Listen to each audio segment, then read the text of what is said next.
창세기 43장이요. 우리가 이제 창세기 42장에서는 형들을 시험했던 요셉을 봤죠.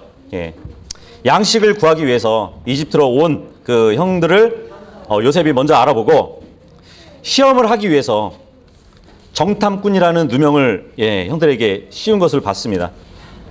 그리고 요셉이 아버지 야곱과 동생 베냐민의 근황을 알아보고 또 그 형들이 지난날의 잘못된 행동에 대해서 반성하고 변화되었는지를 알아보기 위해 그러한 시험을 했던 것으로 보입니다. 자기 죄에 대한 그 회개, 그 변화된 삶은 정말 하나님의 백성으로서 반드시 필요한 것이기 때문이었겠죠. 드디어 이제 창세기 43장은 요셉과 형제들의 재회를 기록하고 있습니다. 1절에서 10절까지 길지만 같이 읽어보도록 하겠습니다. 시작. 그 땅에 기근이 심하더라. 그들이 이집트에서 가져온 곡식을 다 먹음에 그들의 아버지가 그들에게 이르되 다시 가서 우리를 위해 양식을 조금 사라 하니 유다가 그에게 말하며 이르기를 그 사람이 엄중히 우리에게 단언하며 이르기를 너희 동생이 너희와 함께하지 아니하면 너희가 내 얼굴을 보지 못하리라 하였으므로 아버지께서 우리 동생을 우리와 함께 보내시면 우리가 내려가 아버지를 위해 양식을 사리이다. 그러나 아버지께서 그를 내보내지 아니하시면 우리가 내려가지 아니하리니 그 사람이 우리에게 말하기를 너희 동생이 너희와 함께하지 아니하면 너희가 내 얼굴을 보지 못하리라 하였나이다 하매 이스라엘이 이르되 너희가 어찌하여 너희에게 또 동생이 있다고 그 사람에게 말해 이같이 내게 해를 끼쳤느냐 하니 그들이 이르되 그 사람이 우리 형편과 우리 친족에 관해 엄밀히 물으며 말하기를 너희 아버지가 아직 살아있느냐 너희에게 다른 형제가 있느냐 하기에 우리가 이 말들이 뜻하는 바대로 그에게 고하였나이다. 그가 너희 동생을 데려오라 하고 말할 줄을 우리가 어떻게 확실히 알 수 있었나이까 하니라. 유다가 자기 아버지 이스라엘에게 이르되 그 아이를 나와 함께 보내시면 우리가 일어나 가리니 그러면 우리와 아버지와 또한 우리의 어린 것들이 살고 죽지 아니하리이다. 내가 그를 위해 보증인이 되리니 아버지께서는 내 손에서 그를 요구하소서. 내가 만일 그를 아버지께 데려다가 아버지 앞에 두지 아니하면 내가 영원토록 죄에 대한 책임을 지리이다. 우리가 지체하지 아니하였더라면 분명히 지금쯤 이 두 번째 여행에서 돌아왔으리이다 하니. 이 가나안 땅의 기근도 정말 이집트에서 사온 그 양식이 떨어질 기간까지 계속될 정도로 심한 것을 볼 수 있습니다. 이 야곱의 아들들이 다시 이제 이집트로 양식을 사러 가야 했지만 이집트 총독이었던 그 요셉의 제안대로 베냐민을 동반해야 할 상황에 놓인 것이에요. 지금 우리가 읽어본 내용을 보니까 지금 그렇게 이제 아버지와 대화를 하는 거죠. 아버지 곡식이 떨어졌으니까 다시 이집트로 가야 돼요. 이집트 총독하고 약속한 대로 베냐민을 데리고 가야 되는 거 아시죠? 그랬더니 아버지 야곱이 아니 그러니까 왜 동생이 있다고 얘기를 했냐고. 왜 이런 사태를 만들었냐고. 그러니까 또 형제들이 그래요. 이집트 총독이 동생을 데려오라고 할 줄 우리가 알았냐고. 그렇게 얘기를 합니다. 그러니까 이제 유다가 또 이제 거들면서 얘기하죠. 이제 와서 어쩌겠냐고. 제가 책임질게요. 이렇게 꾸물거리는 시간에 벌써 갔다 왔겠네. 그러한 지금 대화가 있던 것이에요. 그러니까 아들들 중에 이 유다는 베냐민 그 동생이 꼭 필요한 이유를 지금 아버지에게 이야기하고 있습니다. 이집트 총독 앞에 정탐꾼들로 이제 오해를 받았고 또 시몬도 잡혀 있고 그 구입한 양식에 지불했던 돈이 자루 속에 다시 들어 있고 이런 걸로 봐서는 굉장히 이제 불안했던 것이에요. 그런 이유로 이제 유다는 요셉 총독과의 그 약속을 이행해서 시몬을 구출하고 또 베냐민도 살리고 또 양식을 구해서 가족이 살아야 한다는 그 말로 지금 아버지를 설득하고 있는 것이에요. 유다가 이렇게 나설 수 있던 이유는 르우벤은 이제 아버지의 첫 비라와 근친상간을 맺었기 때문에 좀 면목이 잃은 상태였고 또 세겜 사람들을 잔인하게 살육했던 그 셋째 레이보다 이 넷째가 더 성실했던 것 같아요. 지금 둘째는 잡혀 있는 거잖아요. 그러니까 지금 넷째인 유다가 나서서 지금 이야기하고 있는 것을 볼 수 있습니다. 11절에서 14절까지 읽어볼게요. 11절에서 14절이요. 시작. 그들의 아버지 이스라엘이 그들에게 이르되 이제 어쩔 수 없이 그래야 하거든 이렇게 하라. 이 땅에서 나는 가장 좋은 열매 중 얼마를 너희 그릇에 담아 그 사람에게 예물로 가져갈지니 곧 유황 조금과 꿀 조금과 향료와 몰약과 견과와 아몬드니라. 또 너희 손에 2배의 돈을 가지고 가되 너희 자루 아가리에 담겨 도로 돌아온 그 돈을 다시 너희 손에 가지고 가라. 혹시 그들이 그것을 못 받았을 수도 있느니라. 너희 동생도 데리고 일어나 다시 그 사람에게 가라. 하나님 곧 전능자께서 그 사람 앞에서 너희에게 긍휼을 베푸사 그가 너희의 다른 형제와 베냐민을 보내게 하시기를 원하노라.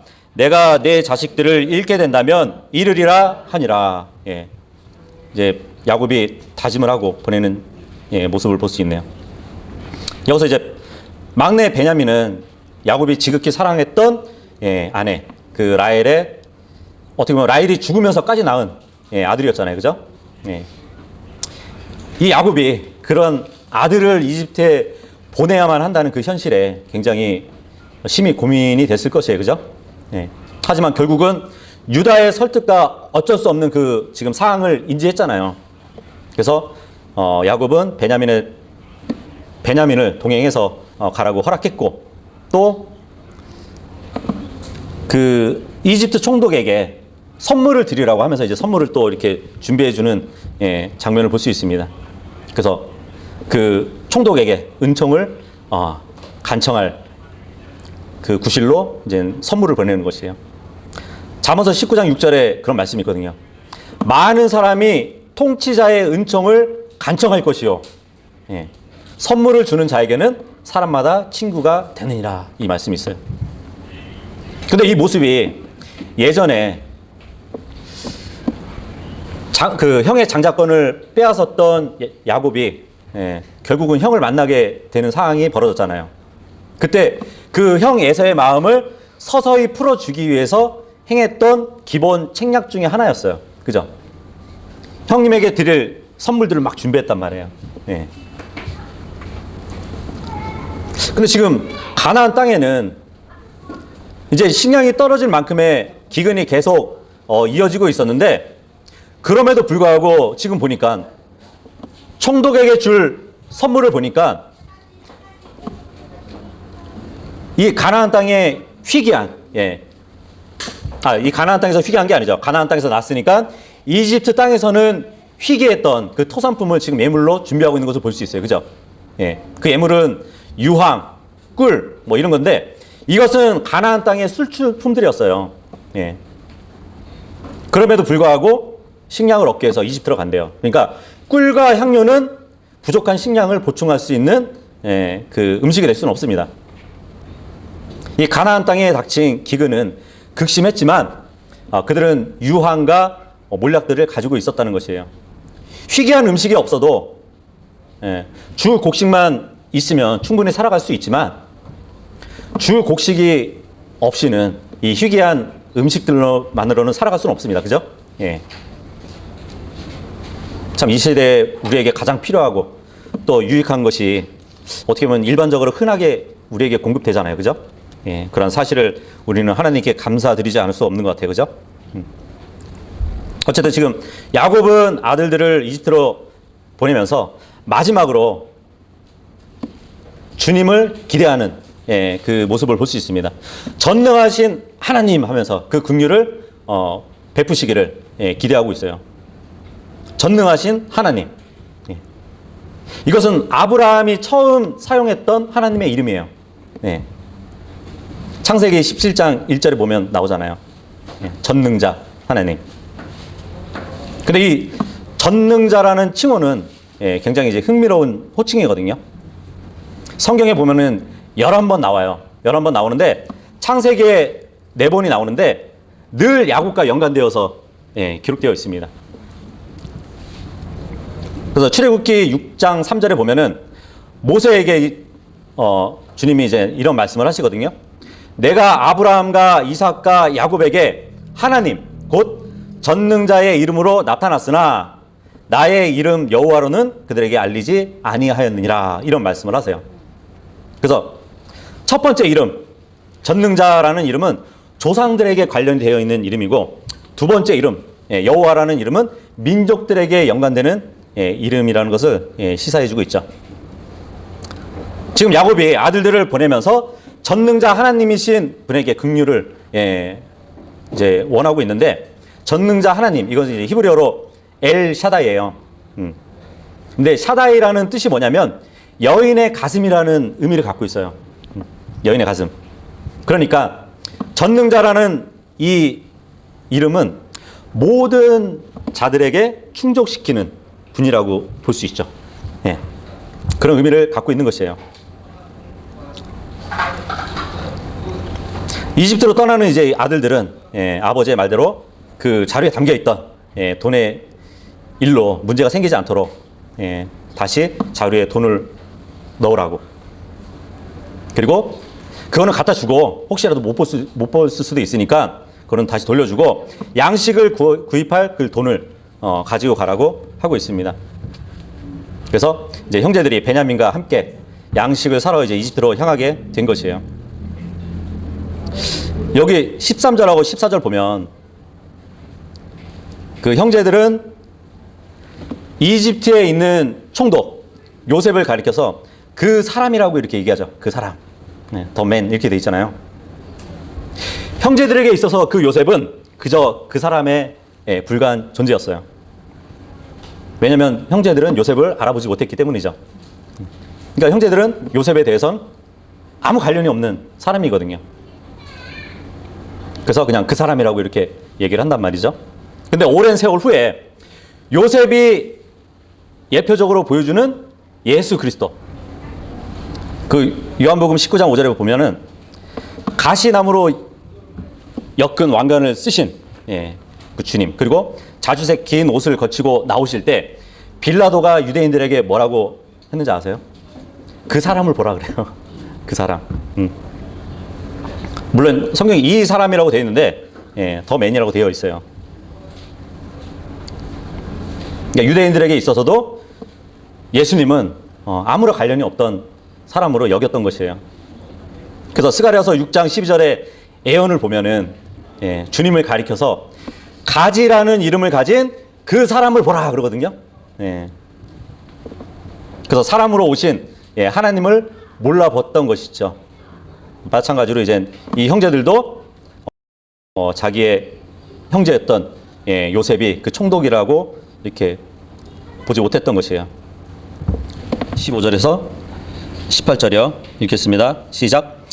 그 사람들의 예물을 가져가고 2배의 돈을 자기들 손에 가진 채 베냐민을 데리고 일어나 이집트로 내려가서 요셉 앞에 서니 요셉이 그들과 함께한 베냐민을 보고 자기 집 치리자에게 이르되 이 사람들을 집으로 데려가고 짐승을 잡아 예배하라. 정오에 이 사람들이 나와 함께 먹으리라 하매 그 사람이 요셉이 명한 대로 하여 그 사람들을 요셉의 집으로 데려가니라. 그 사람이 그 사람들을 요셉의 집으로 데려가므로 그들이 두려워하며 이르되 처음에 왔을 때 우리 자루에 도로 돌아온 그 돈으로 인해 우리가 끌려가는도다. 그가 우리를 대적할 기회를 잡고 우리를 덮쳐서 우리를 노예로 삼으며 우리의 나귀들을 빼앗으려 하는도다 하고는 지금 굉장히 이제 불안해하는 형제들을 볼 수 있죠, 그죠? 지금 야곱의 아들들은 곡식을 사기 위해서 베냐민을 데리고 두 번째로 이집트로 내려가는 중인데, 만일 우리가 기근이라는 이 말의 참뜻을 안다면 이들은 육신의 양식을 얻기 위해서 먼 길을 여행하는 그 일도 마다하지 않고 가는 것을 볼 수 있어요. 그죠?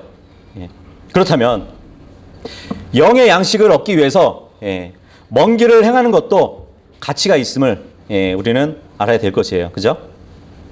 양식을 위해서 먼 길을 마다하지 않고 오고 가는 것은 당연한 일이기도 하지만 대단한 일이기도 해요. 네. 그래서 멀리서 오시는 여러분이 존경스럽기도 합니다. 이제 요셉의 청지기, 그리고 그 형제들 사이에 이제 생긴 일들이 이제 설명되고 있는 것을 우리가 볼 수 있어요. 여기 18절에 보면 요셉의 형제들이 요셉의 집으로 인도될 때 두려워했다고 합니다. 왜냐하면 자기들이 가지고 있던 자료에 돈에 관해서 근심하고 있는 가운데 요셉 앞에 서게 되는 것이잖아요.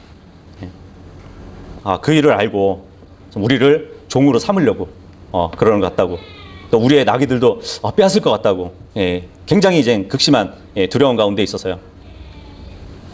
그래서 요셉의 집을 치리하는 자가 그 형제들을 인도하는데 이건 분명히 사기 혐의로 우리가 신문을 받으러 가는 것 같다, 그렇게 여겼던 것 같아요. 19절에서 25절까지 읽어보기로 하겠습니다. 시작. 요셉의 집 청지기에 가까이 가서 그 집 문에서 그와 대화하며 이르되, 오 선생이여, 처음에 우리가 참으로 양식을 사러 내려왔는데 우리가 여관에 가서 우리 자루를 풀어보니 보소서 각 사람의 돈 곧 우리 돈이 전체 무게 그대로 각 사람의 자루 아가리에 있기에 우리가 그 돈을 우리 손에 다시 가져왔으며 양식을 살 다른 돈도 우리 손에 가지고 내려왔나이다. 누가 우리 돈을 우리 자루 속에 넣었는지 우리가 알 수 없나이다 하매 그가 이르되, 너희에게 화평이 있기를 원하노라. 두려워하지 말라. 너희 하나님 곧 너희 아버지의 하나님께서 재물을 너희 자루에 넣어 너희에게 주셨느니라. 너희 돈은 내가 받았느니라 하고 시므온을 그들에게 데려오니라. 그 사람이 그 사람들을 요셉의 집으로 데려가서 그들에게 물을 주므로 그들이 발을 씻으며 그가 그들의 나귀들에게 먹이를 주었고 그들은 자기들이 거기에서 빵을 먹으리라는 말을 들었으므로 예물을 정돈하며 정오에 요셉이 오는 것에 대비하였더라.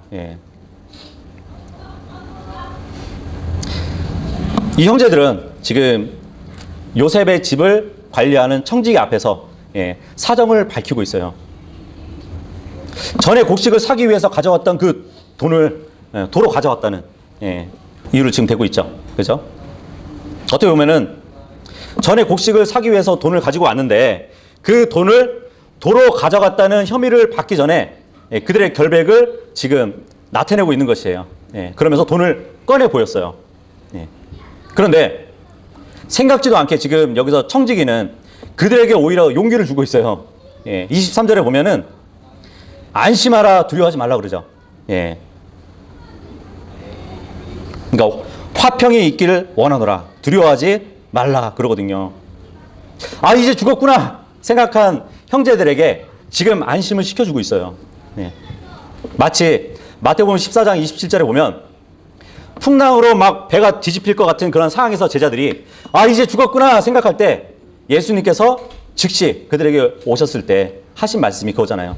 안심하라, 나니 두려워하지 말라 그러잖아요. 그죠? 그래서 요셉의 형제들의 그 말을 들은 청지기는 그들을 안심시키고 하나님께서 행하신 일로 보증해 주시면서 위로를 하고 있어요. 23절에 보면 너희 하나님 곧 너희 아버지의 하나님께서 재물을 너희 자루에 넣어서 너희에게 주셨느니라. 그렇게 얘기를 하고 있잖아요. 그죠? 그리고 그 말로 더 이상 말을 못하게 하는 것을 볼 수 있습니다.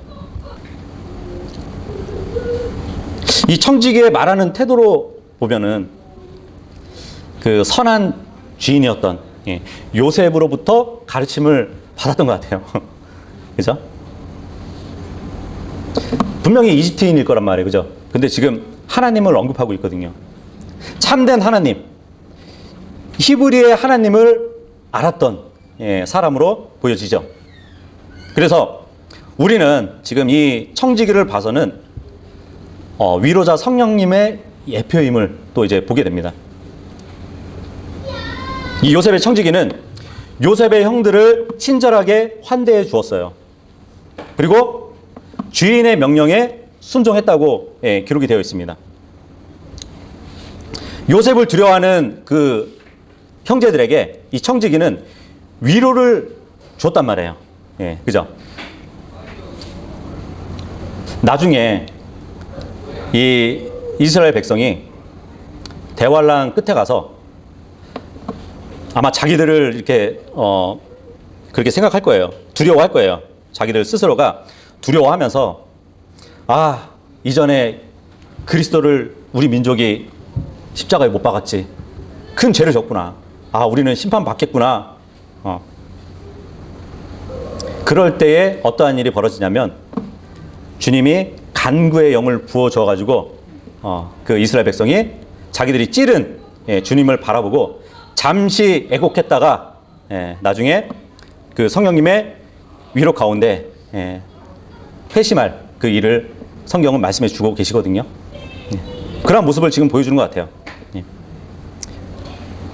지금 요셉의 청지기는 그 형제들에게 너희가 그렇게 한 것이 아니라 하나님께서 그런 일을 해 주신 거니까 너희는 그렇게 생각하라고 그렇게 안심을 시켜준단 말이에요. 마찬가지일 거예요.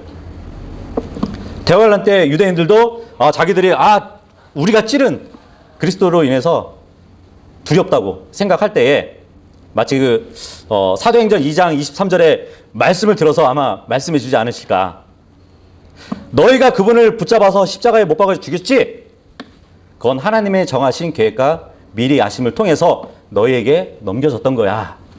그러한 위로의 말을 그 간구의 영을 받은 이스라엘 백성들에게 알려주지 않을까? 또 생각해 봅니다. 26절에서 31절이요. 읽겠습니다. 시작. 요셉이 집으로 돌아오매 그들이 그 집으로 들어가 자기들 손에 있는 예물을 그에게 가지고 가서 땅에 엎드려 그에게 절하니 그가 그들에게 안부를 물으며 이르되 너희 아버지 곧 너희가 말하던 그 노인이 잘 계시느냐 아직 살아 계시느냐 하매 그들이 대답하되 주의 종 우리 아버지가 건강하며 아직 살아 계시나이다 하며 머리 숙여 경의를 표하니라. 그가 눈을 들어 자기 어머니의 아들 곧 자기 동생 베냐민을 보고 이르되 이 아이가 너희가 내게 말한 너희의 작은 동생이냐 하고 또 이르되 내 아들아 하나님께서 내게 은혜 베푸시기를 원하노라 하니라. 요셉이 속 중심에서 자기 동생을 그리워하였으므로 급히 울 곳을 찾은 뒤 자기 방으로 들어가 거기서 울고는 얼굴을 씻고 나와서 자기를 억제하며 빵을 차리라 하고 말하매. 형제들이 이제 요셉을 보고 예물을 바쳤습니다. 26절에 보니까 땅에 엎드려서 경의를 표했대요. 요셉의 꿈 기억하시죠? 형들의 곡식단이 요셉의 곡식단에게 절을 하면서 경의를 표하는 그러한 꿈을 꿨잖아요. 그거에 대한 성취를 우리가 볼 수 있습니다. 그리고 아버지의 건강은 어떠시냐 이렇게 물어볼 때 28절에 보니까 자기 아버지 야곱을 주의 종 우리 아버지 이렇게 표현을 하고 있어요. 요셉에게 경의를 표하고 있단 말이에요. 요셉의 두 번째 꿈에 보니까 11별이 경의를 표하고 해와 달도 표했다고 그런 꿈을 얘기하잖아요. 그것처럼 요셉의 꿈들은 점점 성취되어 가는 것을 보여줍니다. 요셉은 처음 이렇게 형제들하고 마주했을 때 그들을 아마 동정했을 거예요. 그죠?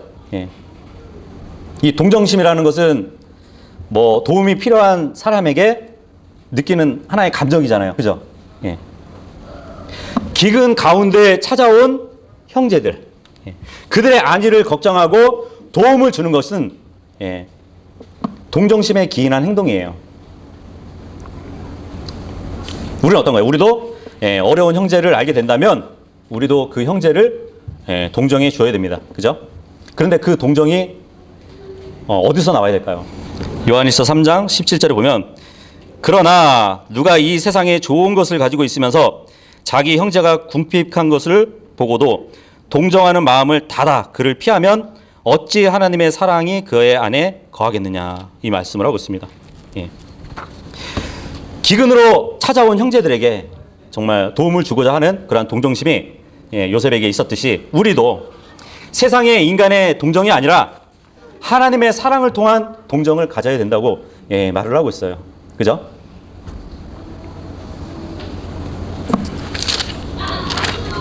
그 앞으로 넘기면은 야고보서 보시면 야고보서 5장 11절. 보라, 참는 자들을 우리가 행복한 자들로 여기냐니. 이 말 많이 하죠. 참는 자는 복이 있나니. 그죠?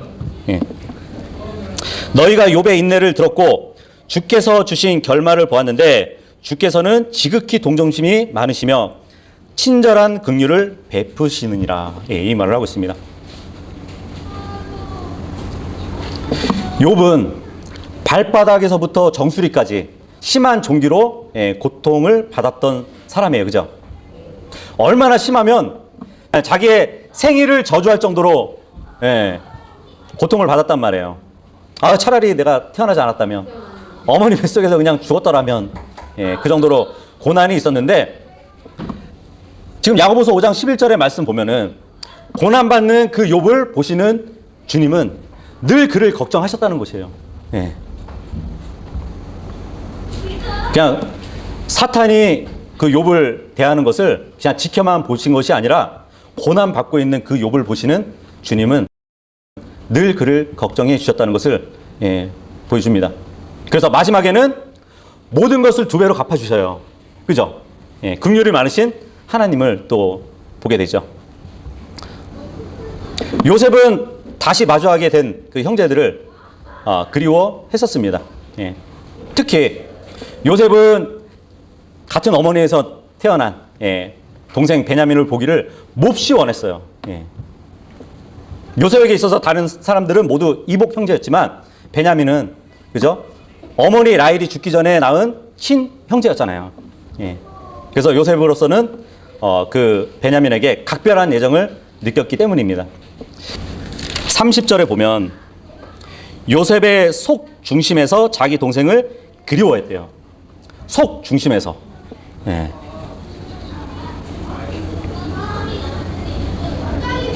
이 속 중심이라는 그 히브리 단어가 이제 람이라는 단어인데 자궁이라는 의미가 있어요. 그래서 본문에 요셉이 속 중심에서 그리워했다는 것은 어떻게 보면은 같은 자궁에서 난 그 사람을 향해 갖는 어떤 따뜻한 느낌이 하니까 형제 사랑을 이제 보여준다고 보여지죠. 지금 우리 모여 있는 우리도 한 분에게서 태어난 자들이잖아요, 그죠? 형제들이에요. 그래서 형제라는 그리스어 단어도 이제 보면은 아델포스라는 단어가 있는데 한 자궁이라는 그 말에서 유래됐습니다. 그래서 요셉과 같이 우리도 형제들을 정말 속 중심에서 그리움을 갖는 사람들이 돼야 돼요. 오랫동안 보이지 않았던 형제, 뭐 자매가 있다면 뭐 알아서 살겠지 이게 아니라 속 중심에서 정말 그들을 그리워할 수 있는 사람들이 돼야 되는 것이에요. 빌립보서 1장 8절에 그 사도 바울이 빌립보 성도들을 향해서 그렇게 얘기를 하거든요. 내가 예수 그리스도의 심정으로 너희 모두를 얼마나 그리워하는지 하나님께서 내 증인이 되시니라 그러거든요. 인간의 심정이 아니라 예수 그리스도의 심정으로 그리워한대요. 형제들을. 어떤 심정일까요? 그 심정은. 주님은 신부된 교회를 눈앞에서 직접 보고 싶어 하시는 정말 빨리 만나고 싶어 하시는 그 마음이 간절할 것 같아요. 그죠? 그러한 심정으로 우리 형제들도 같이 그리워하라는 말씀인 것이죠. 그래서 요셉은 친동생을 속 중심에서 그리워했는데 여기 그리움이라는 이 말도 이제 마르라는 히브리어를 썼는데 불붙다 아니면 액체가 되다 이런 뜻을 갖고 있어요. 그러니까 요셉은 보고 싶었던 그 동생으로 인해서 그동안 마음이 타서 녹아버렸음을 얘기해주고 있는 것 같습니다. 그래서 요셉은 베냐민을 보자마자 감정이 굉장히 복받쳐 올랐던 것이에요. 네. 디모데후서 1장 4절에 보면은 바울이 디모데를 그리워하는 그 모습을 보여주고 있거든요. 뭐라고 얘기하냐면 내 마음속에서 네 눈물을 생각하며 너 보기를 몹시 원한다고. 네. 그렇죠. 디모데는 이제 그 바울과 헤어질 때 헤어지면서 눈물을 흘렸단 말이에요. 근데 바울은 눈물을 흘렸던 그 디모데의 모습을 잊지 않고 있었어요. 네. 또다시 보기를 원했던 것이에요. 그래서 바울이 디모데를 사랑하는 그 사랑이 얼마나 진실된 것인지 알 수 있습니다. 우리가 헤어졌을 때 네가 눈물을 흘렸던 그 눈물을 생각하면서 너 보기를 내가 몹시 원한다고 그렇게 얘기를 하는 것이에요. 그래서 그러한 그리움이 우리에게도 있길 바라는 것이에요. 그래서 요셉은 그동안 동생을 몹시 보고 싶어가지고 눈물로 보냈을 겁니다. 지금 요셉은 다른 사람이 베냐민을 속이게 하기 전에 미리 알아봤어요. 그리고 자기 동생 베냐민을 축복하는 요셉을 볼 수 있습니다. 근데 너무 보고 싶은 동생이 앞에 나타나니까 감정이 너무 복받쳐 올라가지고 급히 막 자리를 피하는 것이에요. 금방이라도 쏟아질 그 눈물 사람들한테 보이면 안 되니까 급하게 찾았습니다. 결국 이제 방에 가서 이제 울고 나온 것이죠. 그리고 티를 내지 않기 위해서 얼굴을 씻고 나왔다고 합니다. 여전히 눈물이 앞서고 그랬지만 억제하고 자리에 앉았다고 말씀을 하고 있죠.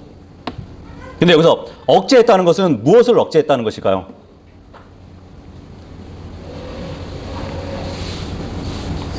에레미야서 31장 16절에 보면은 네 음성을 억제하여 울지 말며 네 눈을 억제하여 눈물을 흘리지 말지니, 이 말씀이 있어요. 지금 요셉은 음성을 억제하는 것이에요. 왜냐하면 그렇죠. 이 음성이 떨릴 수 있거든요. 울컥해서. 그리고 눈을 억제했습니다. 눈물을 흘리지 않도록. 이 흐느끼는 음성과 금방 눈에 맺혀버릴 것 같은 그런 상황을 꾹꾹 참았다는 것을 말해주고 있어요. 32절에서 34절입니다. 시작. 그들이 그에게 따로 차리고 그의 형제들에게 따로 차리며 그와 함께 먹는 이집트 사람에게도 따로 차렸으니 이는 이집트 사람들이 히브리 사람들과 함께 빵을 먹으려 하지 아니하였기 때문이더라. 그것은 이집트 사람들에게 가증한 일이니라. 그들이 요셉 앞에 앉되 맏아들은 그의 장자권에 따라 막내 아들은 그의 연소함에 따라 앉았으므로 그 사람들이 서로 이상히 여겼더라. 요셉이 자기 앞에서 음식을 가져다가 그들에게 주었으나 베냐민의 음식은 그들 중 어떤 사람의 음식보다 5배가 많았더라. 그들이 마시며 요셉과 함께 즐거워하였더라. 지금 식사 자리를 세 자리로 따로 차린 것을 볼 수 있어요. 그죠? 요셉의 자리를 중심으로 해가지고 형제들 자리, 그리고 이집트 사람들의 자리를 나눴어요. 근데 이렇게 나누는 이유가 있어요. 왜냐하면 이집트 사람들은 그들의 음식 간습하고 히브리 사람들의 음식 간습이 달랐기 때문이거든요. 그래서 함께 먹는 것을 원하지 않았습니다.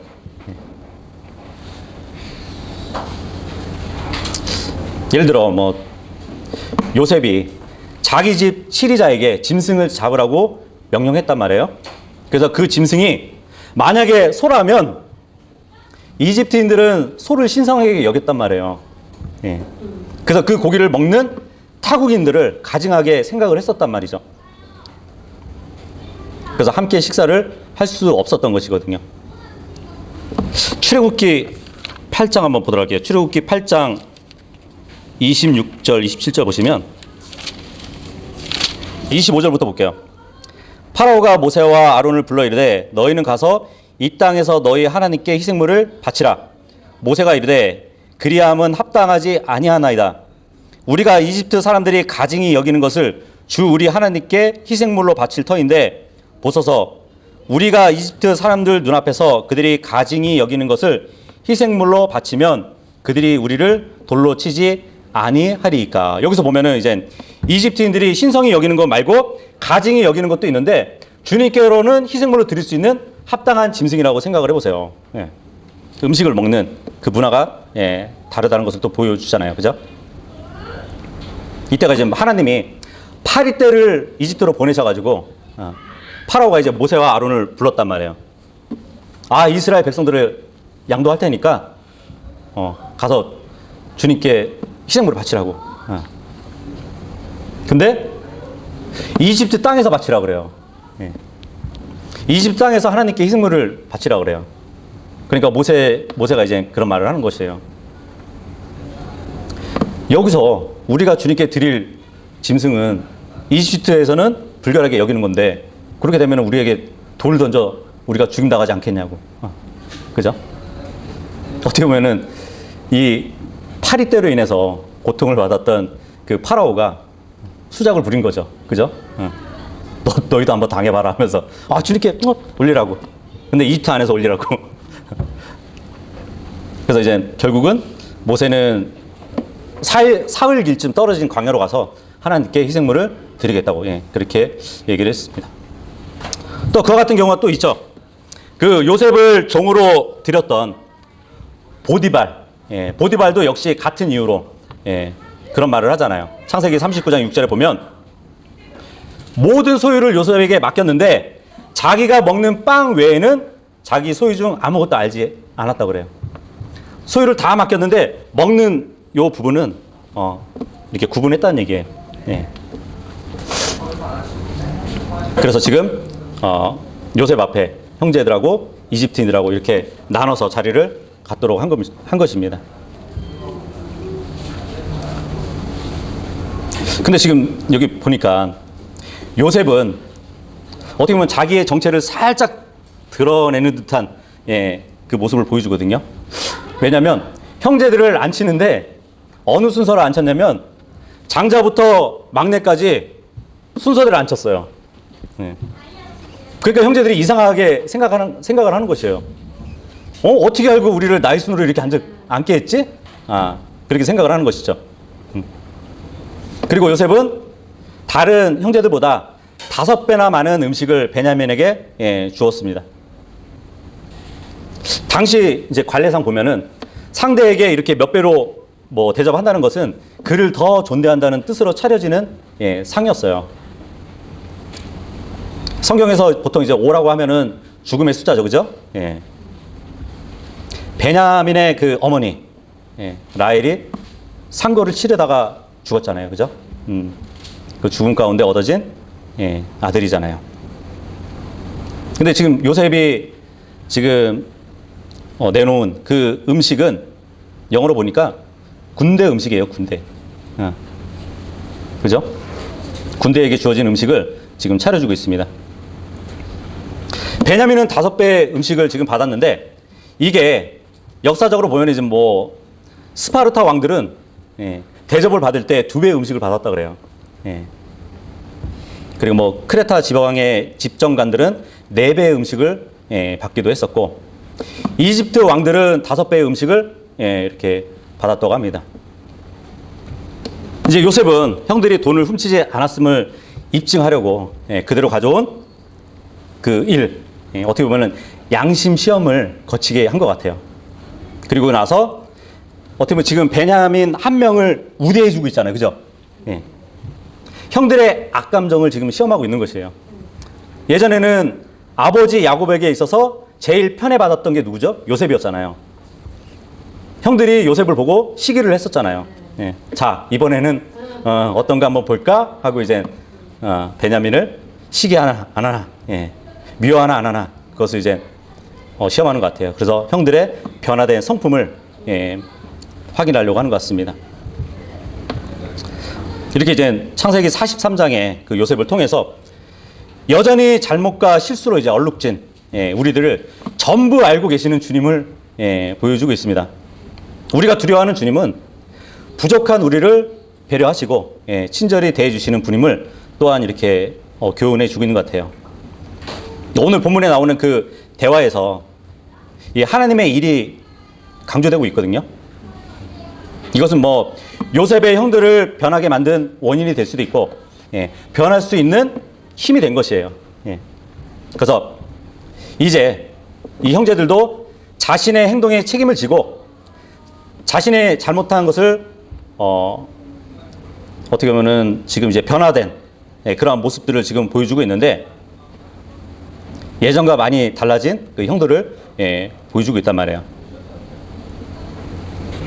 조금 더 성숙한 형들을 보여주고 있습니다. 아마 그동안에 주님을 좀 인식하고 살았던 것도 같아요. 우리도 마찬가지죠. 나와 함께 하시고 내 삶을 인도하시는 그 주님, 우리가 그 주님을 인식하고 주님을 바라볼 때 우리도 달라질 수 있어요. 내 삶에서 일하시는 하나님을 우리가 인정할 때 우리는 달라질 수 있습니다. 우리가 겪게 되는 여러 가지 일들 속에서 하나님을 바라본다면 우리도 다르게 생각하고 다르게 말하고 다르게 행동할 것이에요. 그죠? 그렇게 하나님 보시기에 더 나은 모습으로 변화되는 삶을 우리도 살아갈 수 있을 것입니다. 모르겠어요. 이 요셉처럼, 요셉이 형들을 하나씩 하나씩 시험하는 것처럼 주님도 우리의 성장을 하나씩 하나씩 체크하실 수도 있을 것이에요. 그래서 하나님이 함께 하시고 나의 삶에 직접 개입하심을 우리가 아니까 정말 하나님이 나에게 허락하신 일을 정말 믿음 안에서 우리도 정직하게 살아갈 수 있는 것이에요. 그래서 하나님의 선하신 그 계획을 신뢰하기 때문에, 우리가 전능하신 하나님을 의지하기 때문에 그분의 공급하심 그리고 그분의 인도하심을 믿고 나의 삶을 맡길 수 있는 것입니다. 우리는 주님 때문에 우리가 변화될 수 있는 것이에요. 그러니까 하나님이 내 삶에서 일하신다는 그 사실을 우리는 기억해야 됩니다. 하나님이 우리에 대한 그 큰 계획을 가지고 계세요. 계실 뿐만 아니라 하나님은 우리의 작은 하나하나까지도 다 아시고 일하시는 분이십니다. 어떻게 보면 우리 각자에게 맞춤형으로 가장 알맞게 일하고 계실 수 있으실 것이에요. 그래서 우리는 하나님이 주신 그 결과를 받아들일 수 있고, 또 어떤 일을 만나든지 우리는 하나님을 신뢰할 수 있는 것입니다. 그래서 오늘은 여기까지 할게요.